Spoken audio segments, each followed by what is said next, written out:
ProNatura Noroeste.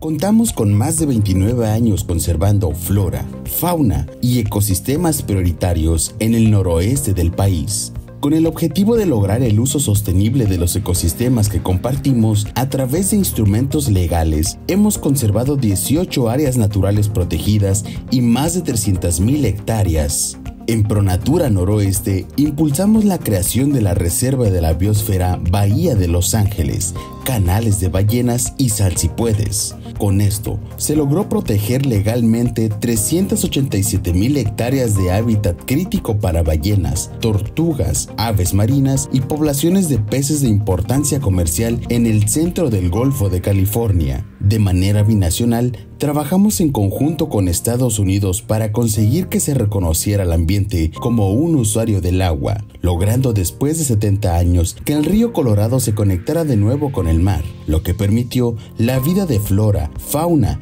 y los espacios de esparcimiento en las comunidades aledañas. Además, gracias al trabajo en conjunto con voluntarios de la comunidad, tenemos un oasis en el desierto, con 100 hectáreas reforestadas en el delta del río Colorado.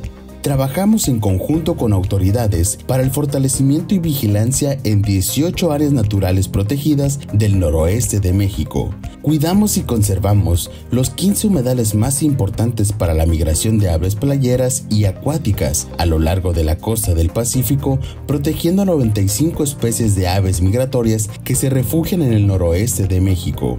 Gracias al trabajo y el compromiso de las autoridades, así como a las comunidades y la colaboración binacional, hemos impulsado más de 150 proyectos en 8 estados del país. Promovemos la conservación y la recuperación de especies en peligro de extinción, el resguardo de los mares a través del reforzamiento de la inspección y vigilancia con tecnología de vanguardia, así como el trabajo en las comunidades promoviendo la educación ambiental.